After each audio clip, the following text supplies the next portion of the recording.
ചരിത്രത്തിൽ ആദ്യമായി 1.25 ലക്ഷം കടന്നിരിക്കുകയാണ് സ്വർണ്ണവില.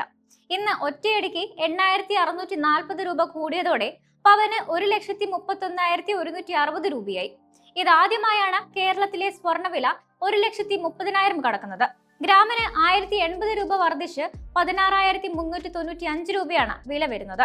രാജ്യാന്തര വിലയിൽ ഒറ്റ രാത്രി കൊണ്ട് വലിയ മുന്നേറ്റം ഉണ്ടായതാണ് കേരളത്തിലെ വിലയിൽ പ്രതിഫലിച്ചത്.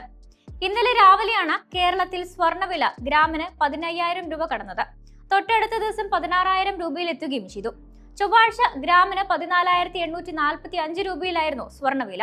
ഇന്നലെ രാവിലെ 295 രൂപ വർദ്ധിച്ച് 15,140 രൂപയിലും ഉച്ചയ്ക്ക് 175 രൂപ വർദ്ധിച്ച് 15,315 രൂപയിലും എത്തി.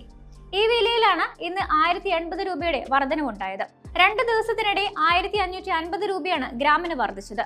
പവന് 12,400 രൂപയുടെ വർധനയും. രാജ്യാന്തര സ്വർണ്ണവില കുത്തനെ വർദ്ധിച്ചതാണ് വിലക്കയറ്റത്തിന് കാരണം. തിങ്കളാഴ്ച ട്രോയ് ഔൺസിന് $5,000 മറികടന്ന സ്വർണ്ണവില ഇന്ന് എത്തി നിൽക്കുന്നത് $5,591.61 ആഗോള ഭൗമരാഷ്ട്രീയ പ്രതിസന്ധികൾക്കിടയിൽ സ്വർണം സുരക്ഷിത നിക്ഷേപമായി തുടരുന്നതും സ്വർണ്ണവില കുതിപ്പിന് കാരണമാണ്. സ്വർണ്ണവിലയുടെ നാൾവഴി പരിശോധിക്കുകയാണെങ്കിൽ 2005-ൽ പവന് 5,000 രൂപയുണ്ടായിരുന്ന സ്വർണ്ണവിലയാണ് 21 വർഷം കൊണ്ട് ഇത്രയും അധികം വർദ്ധിച്ചത്. 2024 മാർച്ച് 29-നാണ് സ്വർണ്ണവില ആദ്യമായി 50,000 കടക്കുന്നത്. അന്ന് പവന് 50,400 രൂപയായിരുന്നു രേഖപ്പെടുത്തിയത്. പിന്നീടുള്ള മാസങ്ങളിൽ സ്വർണ്ണവില കുതിച്ചു മുന്നേറുന്ന കാഴ്ചയാണ് നമ്മൾ കണ്ടത്. തൊട്ടടുത്ത മാസമായ ഏപ്രിലിൽ വില 51,000 കടന്നു. അതേ മാസം തന്നെ 52,000, 53,000, 54,000 എന്ന വില നിലവാരം മറികടന്ന് കുതിക്കുകയും ചെയ്തു. 2024 മെയ് മാസത്തിൽ സ്വർണ്ണവില ആദ്യമായി 55,000 കടന്നു. 2025 ജനുവരി 22-ന് സ്വർണ്ണവില ആദ്യമായി 60,000 കടന്നു. അന്ന് 60,200 രൂപയായിരുന്നു സ്വർണത്തിന്റെ വില. പിന്നീട് ഏകദേശം ഒരു വർഷത്തിനകം പവന് 50,000 രൂപയിലധികം വർദ്ധിച്ചു. സ്വർണ്ണവില ആദ്യമായി 70,000 കടന്നത് 2025 ഏപ്രിൽ 12-നാണ്. സെപ്റ്റംബറിൽ 80,000 തൊട്ടു.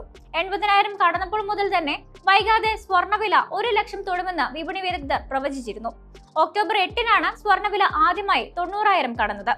2026 ജനുവരി 1-ാം തീയതി സംസ്ഥാനത്ത് ഒരു പവൻ സ്വർണത്തിന്റെ വില 99,040 രൂപയായിരുന്നു. 5-ാം തീയതിയാണ് പവന്റെ വില 1 ലക്ഷം രൂപ കടന്നത്. 10-ാം തീയതി പവൻ 1,03,000 രൂപയിലേക്കും 14-ാം തീയതി ആയപ്പോൾ പവൻ വില 1,05,320 രൂപയിലേക്കും കുതിച്ചു. 20-ാം തീയതിയാണ് 1,10,000 രൂപ സ്വർണം കടക്കുന്നത്. 28-ാം തീയതി പവന്റെ വില 1,21,000 കടന്നു. അതായത് ഈ വർഷം ജനുവരി 1 മുതൽ ഇന്ന് വരെ ഒരു പവൻ സ്വർണത്തിന് കൂടിയത് 30,000 രൂപയ്ക്ക് മുകളിലാണ്. സ്വർണത്തിന്റെ വില കൂടിയതോടെ സ്വർണ്ണാഭരണം വാങ്ങുക എന്ന ആഗ്രഹം സാധാരണക്കാരന്റെ സ്വപ്നമായി ഇപ്പോൾ മാറിയിരിക്കുകയാണ്. വിലയിലെ കുതിപ്പ് കച്ചവടക്കാരെയും പ്രതിസന്ധിയിലാക്കിയിട്ടുണ്ട്. കാരണം സ്വർണ്ണവില വർദ്ധിച്ചതോടെ സാധാരണക്കാർ സ്വർണം വാങ്ങാൻ ജ്വല്ലറികളിൽ എത്തുന്നത് കുറഞ്ഞിരിക്കുകയാണ്. മാത്രമല്ല ജനുവരിയിൽ സ്വർണത്തിന്റെ വിൽപ്പനയിൽ 70% ഇടിവ് രേഖപ്പെടുത്തിയിരിക്കുകയാണ്. അതിനാൽ ജ്വല്ലറികൾ സ്വർണം വാങ്ങുന്നത് താൽക്കാലികമായി ഇപ്പോൾ നിർത്തിവെച്ചിരിക്കുകയാണ്.